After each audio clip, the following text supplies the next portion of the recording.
privileged to have such amazing documentary directors in our hometown. It's such an honor. And producers, of course. We have, of course, well, truly, honestly, if one had to direct and produce, it's kind of scary. I'll just introduce some of our amazing team, our amazing crew. I'll start off with Sean Kang, our fabulous associate producer. Sean, the editor, sorry, you need to stand up.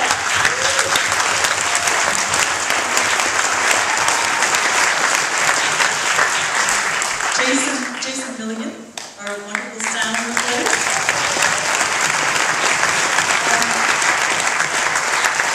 I work with these great DOPs, but neither one of them is here, but they, Derek Rogers and Ronald Desai. I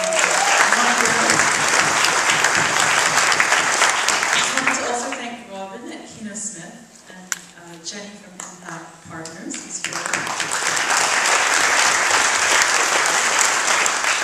Marguerite, you were so wonderful. We couldn't have done this without you. Thank you. It means so much.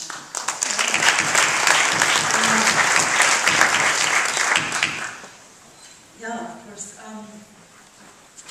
The most important person for me in this whole process, there were two.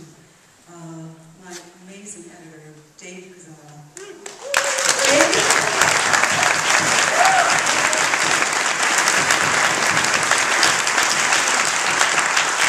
None of us would be here without him. It's extraordinary. And then for me, my family is extremely important. They're all here, and the most important person for me in all of this has been my mother.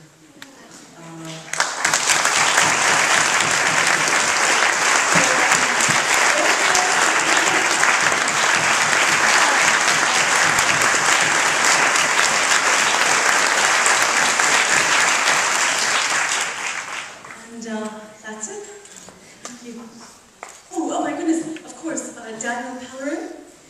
Where is he? Daniel. Yeah. Yes. Phyllis Jones. And Ken Meyer, our composer. Ken. Sorry, I knew it was going to be That was amazing without notes. Paramita, did you want to do a thank you to anyone else before we open it up to questions?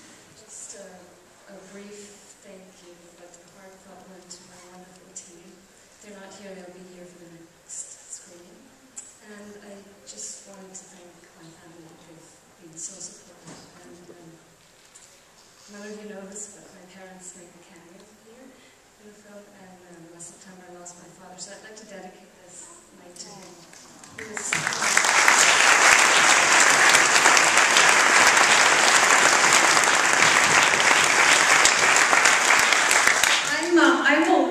I know I'm going to put you guys in the light because I think they're going to videotape some of the Q&A and get out of it. And I know enough about filmmakers, but really, if you felt like we did, we saw this film, you were tremendously moved and had a lot of comments and questions. So if you have questions, please wave your hands or comments, and I'll repeat it for you guys up in the balcony.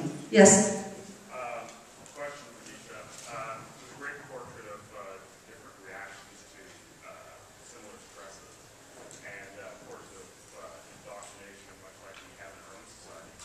My question is, did any of your subjects, male or female, have any common or observations about The question was that it was a really interesting and a great portrait of reactions from different people, but did Nisha have any issues with her being a woman making the film?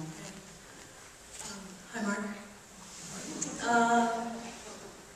It was interesting. I mean, in terms of the pageant world, it was never an issue. It was never a problem. It was fairly easy to get access. But with the fundamentalists, yeah, of course. I think Prachi's father was really suspicious of me for quite some time. He might still be, actually. And I think, you know, he was probably nervous that maybe I had sort of a corrupting influence on her. And generally, there was a resistance to me being a woman for a while. And then, because I spent so much time in India, because I spent so much time with these people, I can't tell you how many Hindu fundamentalist rallies I went to, you know? And then, so because of that, they actually just, they warmed up to me and they accepted me. I didn't feel that it really hindered me in the end. The question was about the young fundamentalist girl, that she looked unhappy, and she looked in some way, if she'd had the choice and she had been prettier, she might have gone the other way. Yeah, I think a lot of people have actually felt that, you know, a lot of times when they see Prachi, especially when they see her watching the girls in the pageant, they do interpret it that way. They do feel that perhaps, you know, she's a bit sad that she didn't end up being, you know, didn't sort of win the genetic lottery, so to speak. But I think her reaction is also very genuine, you know, in terms of, I think for her, it really, all of this sort of pageant stuff really does represent a loss of culture, and I think that's more important to her than actually maybe not being attractive. And actually, one time I asked her if she was pretty. Remember that, Dave? I asked her if she felt she was pretty, and she said she thought she was handsome, which was better. So. And so true. The question was, is the dowry system, essentially, this is what you're asking, is the dowry system still prevalent in India? And yes, I mean, the answer is yes, actually. There's still a lot of pressure for families to have dowry for their daughters, and that's actually part of the reason that female feticide and infanticide occur, because of the dowry system, because often parents can't afford to pay the dowry. Over here? Yeah. This is for Paramita and the film about Durga. A lot of holidays lose their meaning, particularly here in the West, like Christmas and stuff like that. Did you feel this one is in any way, this holiday was especially ironic considering all other Indian holidays because of this?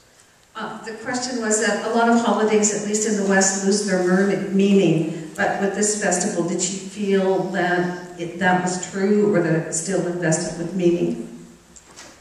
It's actually a good question because it's quite divided. And again, it's a class-based response. So if you go to a middle-class celebration, and this whole city goes crazy, that's in Southern Calcutta.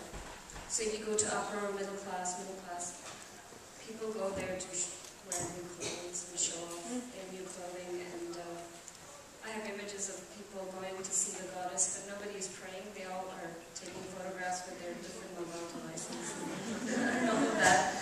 But if you go to the more poor neighborhoods or the slums, people are praying, and really they go there with aspirations, believing that Goddess Durga, who represents feminine power in the Hindu religion, one of the most powerful female goddesses, they want that for their lives. And so it's really, you can see that class difference even in how people celebrate that. So there's a lot of that in there. When we saw both films, it was just a gift to programmers to see two films like this come in the same, that we can put together. And it was an extraordinary exploration in both cases of how women often are the site of cultural change or cultural wars or cultural tensions. Were you drawn to making these films at all because of that? Yes, the quick answer is yes, but I think what shocked me was that, specifically with the theme of my film, was how a lot of these struggles, women's struggles, is quite quiet. It happens in a very silent space. And what really threw me off, I mean, I think we tend to think that poor people have these problems, they're uneducated and, literate, but this was not the case. I heard so many women holding really high positions of power in their jobs and traveling abroad, and they speak in hushed tones about being abused by their husbands and, having this tremendous pressure to provide for their in-laws in the form of dowry and all of that, which is shocking, because these are independent, strong women, but the lives in their private lives are such a contrast to their public lives. So. Yeah, I mean, for me as well, for sure, that idea that, women are sort of the site of identity, national identity was definitely something that intrigued me and something that was common in both the worlds, both the pageant world and the fundamentalist world.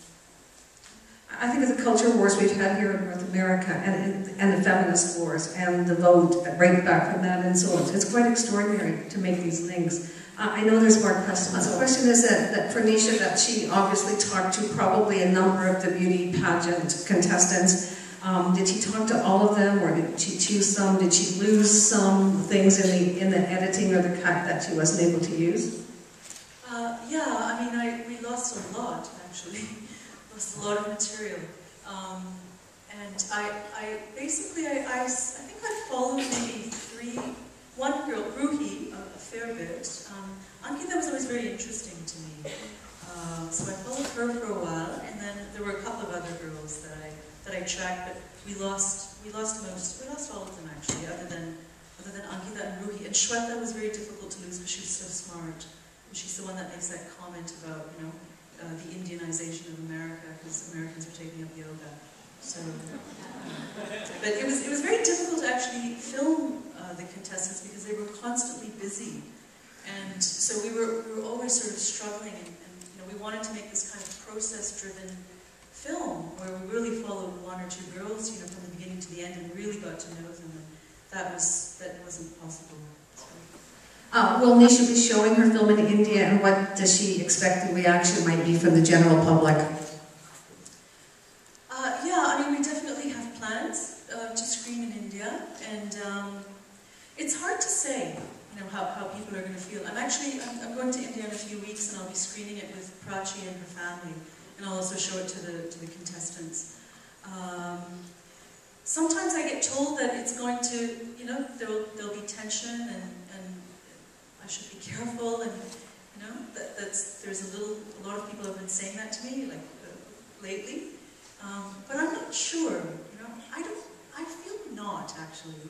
Because I feel, the fundamentalists I've simply portrayed them as they portray themselves, right? So I don't see why they would have an issue. It's difficult to say. I mean, they agreed to be in this film for a reason also, right? I mean, they understand the power of the media, and in some ways I'm sure that they also think that this is a way for them to get their message out. I said I'm curious about the women in the fundamentalist camp and what their future is. Do they also have to get dowries and tend to get married and go into a family life, or what? You could hear that at the back? Yeah. The majority of those girls at the training camp for the fundamentalists were from villages.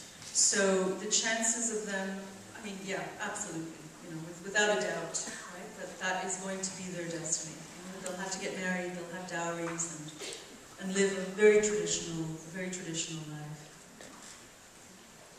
I want to tell you all to tell your friends too that these two films are playing again on Saturday, 9:30 at the Lightbox, down at the Lightbox, and on Sunday, 11 at the Bader. It says it's rushed, but you will get in, so please tell your friends to turn out. And I cannot thank you all, Cornelia, Ed, Paramita, Nisha.